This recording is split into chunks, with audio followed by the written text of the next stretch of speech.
students, welcome to online computer classes. Myself Dr. Kajal Rai, and today we are going to discuss about looping constructs in Python. This is the part 1 of looping constructs, in which we discuss about what are looping constructs, what are the types of looping constructs, and among them only one will be discussed in this video. So let's start. Looping is just a way to repeat something.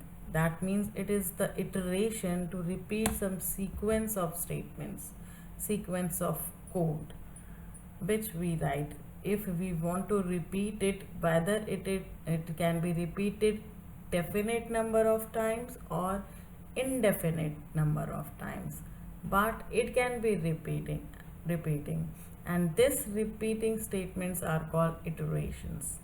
Iteration is useful for many programming problems, and iteration and conditional execution statements such as if else, elif, which we discussed earlier in the previous video, form the basis of algorithmic construction.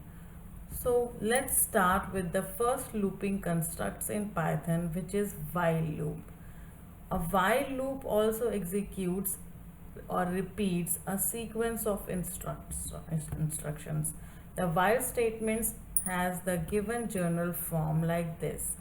We have a while keyword, then condition which is to be tested, and if that condition comes to true, then the block of statements will be executed. If the condition is wrong, then the block will not be executed. So it is the general form where we write the keyword while, then the condition, and then the colon, which we already used in our if else statements. Also in our for loop, I had made some programs before also in my previous videos, like prime number or multiplication table, like that. Then this colon is necessary for any conditional statements or looping constructs. Then we write the block of statements. So I already told you that the reserve word or a keyword while begins with the while statement, and the condition determines whether the body of the loop will be executed or not, and a colon is must for the condition. Block is a block of one. It can contain one or multiple statements, and it will be executed as long as the condition is true. This is the flow chart of while loop. For example, this is a program where we start and set the count equal to 1, and then we repeat the condition. We check the condition. If the count and the is less than equal to 5, if this is true, then it will print the count value. Otherwise, if it is false, then these statements will not these two statements will not be executed, and it will end the while loop. And if this condition is true, then it will print the count value and increment that value by 1.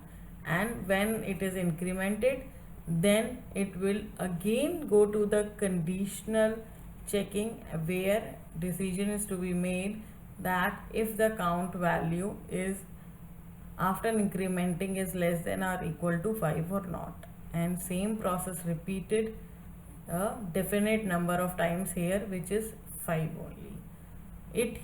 The while loop can also be used for indefinite number of times, where we don't know when we will going to stop the loop, when we will going to end our iterations. Then also we use while loop. In fact, while loop is most appropriate when we don't know when the loop will going to end itself.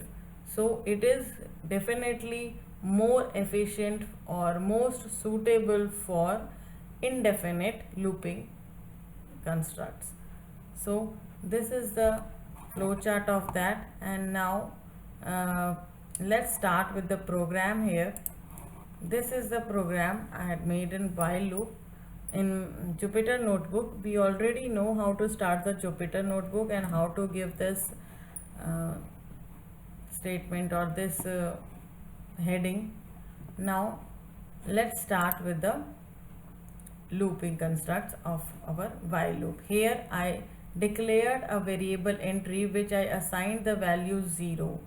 So the first variable I had assigned a value 0 and sum is the second variable which I assigned the value again 0. Now I request the input from the user, in which I use the print function, and print function I just print the statement that enter numbers to sum, and this block of program will end, this looping construct will end by when the user enters the negative number. I just print the statement so that the user must be aware, then whenever he or she prints or enters a negative number, the program will end, this loop will going to end, stop. So this is the while loop. I write the while keyword, then entry is my variable which I already initialized to 0, and it is checking the condition which is greater than equal to 0 or not. This is my condition, and where the entry is greater than equal to 0, this is my condition, then a colon, and now we are going to input the entry, the value of the entry variable from the user, where I use the input function, and in that input function whatever the user inputs will be, by default it is a string, so to convert it into integer I use the int function. So the string which is with what are the number user enters, the Python default takes it as a string, and int function is used to convert that string into integer. If now the condition is there, again if entry is greater than equal to 0, that means if the number is non-negative, then we write the sum.